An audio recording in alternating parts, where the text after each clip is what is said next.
pinapadala ng mama mo sa akin? Tatawagan ko na lang po si mama. May pera pa ako. Tipirin mo na lang ha. Basta, pag may kailangan ka, huwag kang tatawag sa mama mo ha. Nasa kwarto siya palagi. Ano? Ate, sandali lang. Bakit? Medyo alanganin na yung allowance namin dito. Magastos kasi yung anak mo. Sobra pa yung binibigay ko sa inyo, di ba? Hingi nga siya ng hingi sa akin. Di pa yung anak kong yun. Matataas ang grade. Baka si Rysel, puro barkada lang inaatupag niya. Pinsan mong si Abby, nag-aaral ng mabuti. At ang tataas daw ng mga grades niya. Gayahin mo ang ate Abby mo. Ma? Ate, kay Rysel ba yung batang yan? Kaya pala, nitong mga nakaraang buwan, hindi na kayo tumatawag sa akin. Dahil may lihim na pala kayong tinatago. Ma, magpapaliwanag ako.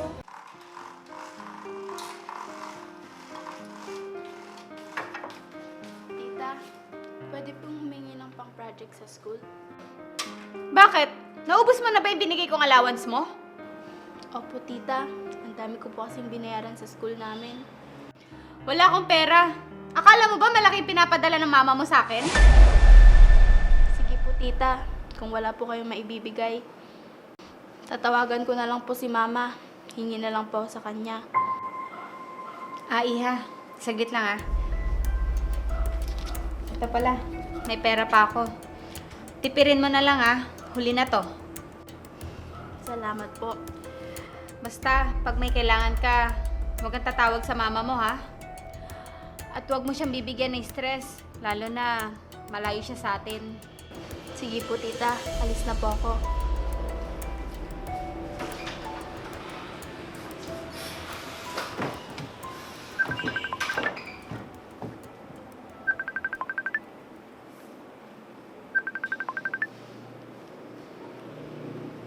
Hello, ate. Hello Ruby. Kamusta kayo dyan? Si Rysel, nandyan ba? Ate, mabuti naman kami. Si Rysel, pumasok na sa school. Ganun ba? Sayang, hindi ko siya naabutan. Hindi kasi niya sinasagot ang tawag ko. Baka naka-off yung cellphone niya. Alam ko kasi busy siya sa school niya. Hindi ko nga siya makausap ng maayos. Nasa kwarto siya palagi. Ano? Baka naman may problema yung bata, Ruby. Bakit hindi mo siya tanungin? Wala naman siguro siyang problema. Baka busy lang yun sa pag-aaral niya. Baka nga. O sige, tatawag na lang ako ulit sa inyo. Ate, sandali lang. Bakit? Kasi medyo alanganin na yung allowance namin dito. Baka may extra ka dyan, ate. Magastos kasi yung anak mo. Madami siyang binabayaran sa school. Di ba bukod yung allowance ni Rysel sa inyo? Sobra pa yung binibigay ko sa inyo, di ba? Hindi ko nga alam, ate. Hingi nga siya ng hingi sa akin. Baka naman kung saan-saan niya ginagastos. Sabihin mo sa kanya, kapag nalaman kong ginagamit niya ang pera sa kung saan-saan lang, hindi ko na siya padadalhan. Kaya nga, ate, hindi niya gayahin yung pinsan niyang si Abby. Mabuti pa yung anak kong yun. Matataas ang grades. Hindi nasasayang yung pinapadala mo sa pamangkin mo. Talaga? Mabuti pa siya.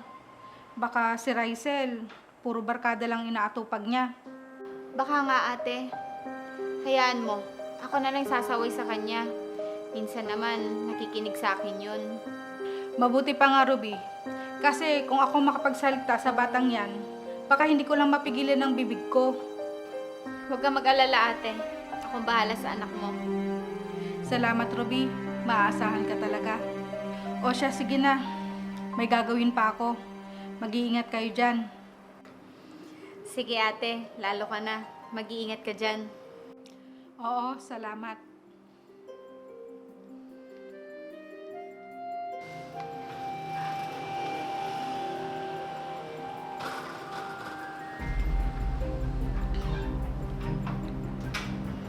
Oh, Ate Abby, bakit ngayon ka lang?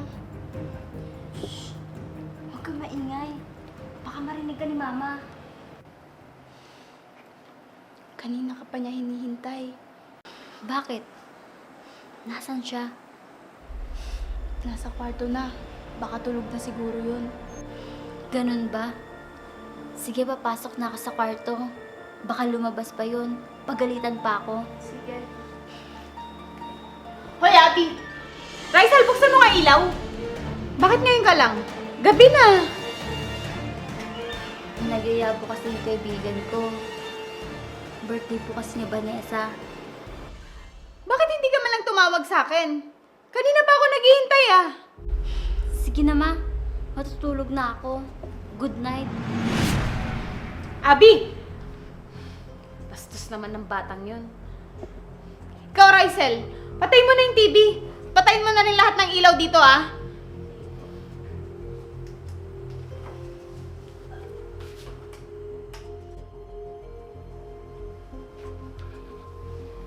Mahal, may pera ka ba dyan? Bakit? Aanhin mo na naman. May pupuntahan lang ako. Si paring JR kasi nagyaya sa bahay nila.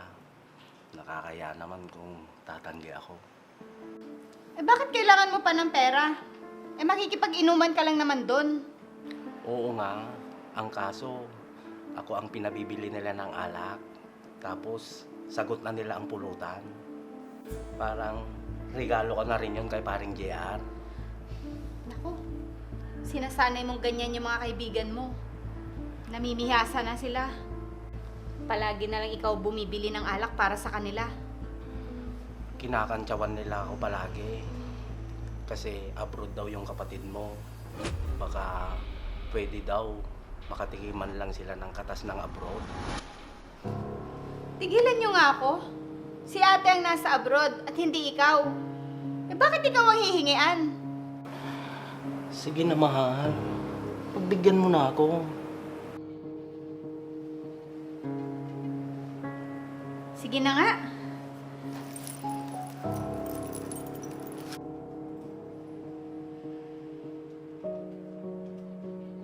Oh, ito. Pagkasyahin mo ito ah. Ito lang. Hindi ito magkakasya. Imported ang bibiling ko, mahal. Para di naman halata, nagaling lang dito ang alak na iinumin namin. Ah, sige, ito na oh. Huwag ka gaano magpapakalasing ah. Umuwi ka ng maaga. Magmamaneho ka pa. Sige na, mahal. Alis na ako. Salamat.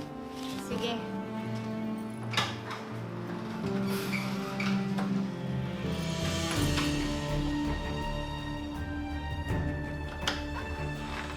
Oh, Ate Abby, saan ka pupunta? Hapon na. Huwag kang maingay, Raisel. Makikipagkita ako kay Brian. Ano? Hindi ba nanliligaw sa'yo yun? Ang totoo kasi niyan, kami na ni Brian. Ha? Alam ba ni Tita Ruby yan? Na may boyfriend ka na? Kaya nga huwag mo sasabihin. Sa atin lang yun. Sige na, baka hinihintay na ako ni Brian. Oh, sige. Mag-ingat ka ha. Oo naman. Sige, bye.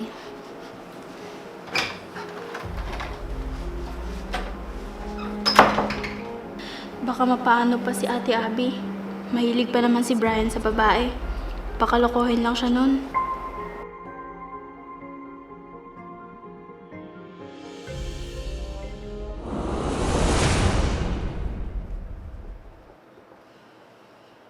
Raisel, nasaan si Mama? Di ko alam eh. Baka may pinuntahan lang. Bakit, ate? Wala. Oh, ate. Okay ka lang ba? Nahihilo lang ako at nasusuka. Ano? Baka sa init lang yan. Raisel, may pagtatapat sana ako sa'yo. Ano yun, ate? Kasi hanggang ngayon, hindi pa ako dinadatnan. Sigurado ka? May nangyari ba sa inyo ni Brian? Oo, Raisel. Paano kung buntis ako? E di magpatingin ka sa doktor para sigurado. Natatakot ako, Rysel. Siguradong papalayasin ako ni Mama pag nalaman niya to. Talaga. Kung bakit naman kasi, nagtitiwala ka sa lalaking yun. Anong sinabi mo? Bakit? Ano ba dapat ang malaman ko tungkol kay Brian? Wala. Hindi niya pwedeng malaman na irresponsable ang lalaking yun. Ipahinga mo muna yan sa kwarto mo, ate. Baka mamaya, makita ka pa ni tita na ganyan ang kalagayan mo. Sige, salamat. Magpapahinga muna ako. Sige, ate.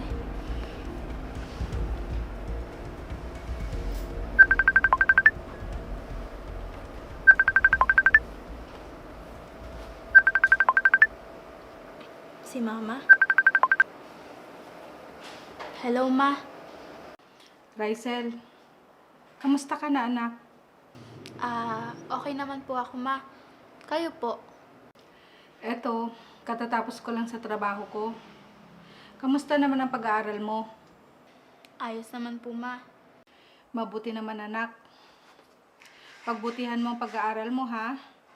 Balita ko, ang pinsan mong si Abby, nag-aaral ng mabuti. At ang tataas daw ng mga grades niya. Gayahin mo ang ate Abby mo para pag nakapagtapos kayo, kukunin ko kayo dito sa abroad. Opo, Ma. Hayaan niyo po. Gagalingan ko para sa inyo. O sige na, magpapahinga na ako. Tatawag na lang ako ulit sa inyo dyan. Sige po. Kayo din po. Mag-ingat din po kayo palagi dyan. Kayo din, palaging mag-iingat. Opo, Ma. Matataas ang grades? Si Ate Abby? Hindi nga halos pumapasok yun. Baka sinasabi lang yun ni Tita Ruby para padalhan sila ng pera.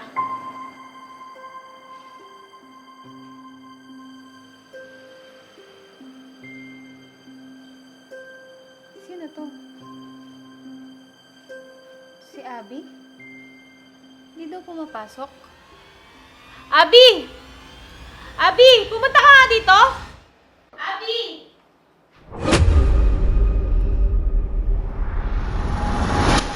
Ano po yun, Ma? Umupo ka nga muna dito sa tabi ko. Bakit po? Anong bakit? Alam mo ba may nag-chat sa akin? Hindi ka daw pumapasok sa school nyo?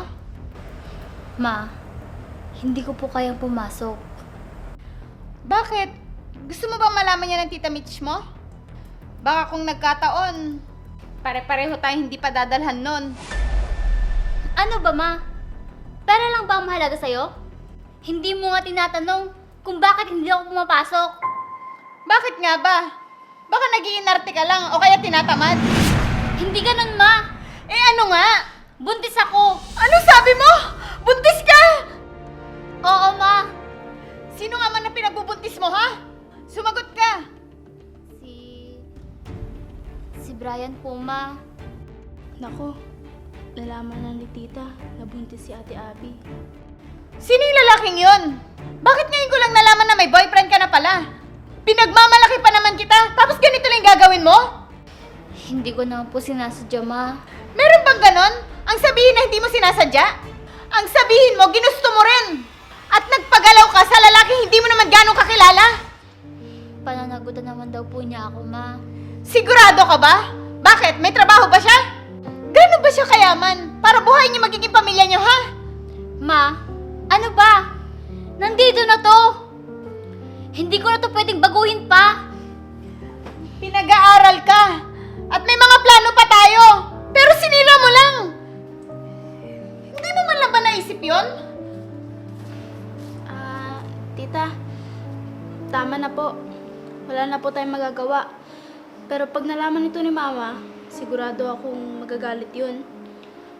Rysel, yan ang wag na wag mong gagawin. Hindi ako papayag. Baka mamaya hindi na magpadala si ate. Nung nangyayari dito, bakit parang nagsisigawan kayo? Nagtatanong ka pa! Pareho lang kayo ng anak mo! Nawala sa ayos! Oh, bakit ka sa akin nagagalit? Bakit ako nagagalit? Yung anak mo lang naman, buntis! Anong sabi mo? Totoo ba ang sinasabi ng mama mo, ha? Pa? Opo, totoo po. Sino ka man yan? Hindi niyo pa po siya nakikita. Pero pa, huwag na po kayo magalit. At bakit hindi kami magagalit? Sana pinag-isipan mo ng ilang beses yung ginawa mo! Banda sa akin ng lalaking yun. Tama na pa. Tulungan niyo na lang po akong ayusin tong problema na to. Ate,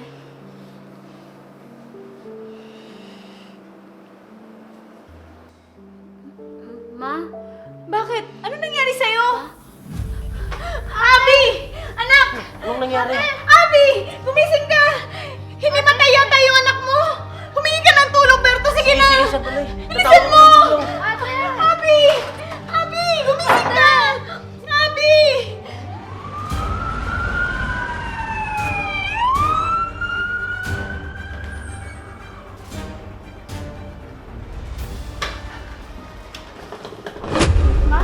Rysel?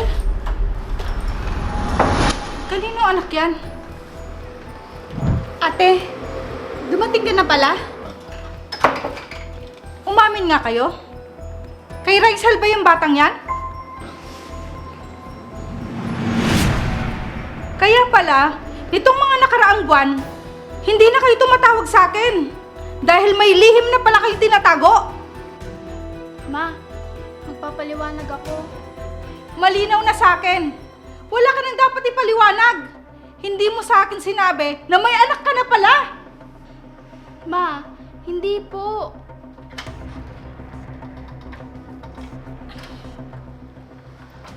Tita? Nandiyan na po pala kayo? Ano po? Ate, pasensya ka na kung hindi namin sinabi sa'yo ang totoo. Tita, pasensya na po kayo. Kung hindi po namin sinabi agad yung tungkol sa anak ko. Teka, naguguluhan ako. Ibig mong sabihin, nag-asawa ka na? Bakit hindi ko man lang ito nabalitaan? Ate, pasensya ka na. Natakot kasi kami. Baka mamaya, hindi mo na kami padalhan. At ikaw, Rysel, bakit mo tinago sa akin to? Ma, alam po namin na mag-aalala po kayo. Kaya hindi na po namin sinabi ang tungkol dito. Ate, ngayon nandito ka na. Alam mo na yung totoo. Sana mapatawad mo kami. Oo nga po, tita. Oo, tama lang na alagaan mo ang anak mo. Kasi responsibilidad mo siya bilang isang ina. Mitch, dumating ka na pala. Oo, Berto. Teka, nasaan ang asawa mo? Si Brian. Pinapak lang yung sasakyan. Ganun ba? Sige, at gusto ko na rin siyang makilala. Oo nga pala, may sorpresa pala ako sa inyo. Bakit? Ano na naman yon? Mahal, magandang balita to. May trabaho na ako. Mitch, bilang ganti sa mga nagawa mong tulong sa amin. Ako naman ang mag-abroad at tutulungan ko din si Rysel. Aba, magandang balita nga yan. Oo nga, Berto. Mabuti at naisip mo yan. Pero hindi madaling magtrabaho sa abroad. Kaya pagtiyagaan mo lang. Kailan palang alis mo? Ikaw naman, mahal. Siyempre, ayusin ko muna yung mga papeles ko. Ma, maupo muna po kayo. Akin na pa yung mga gamit nyo. Lalagay ko sa kwarto. O sige, akin na nga yung baby na yan.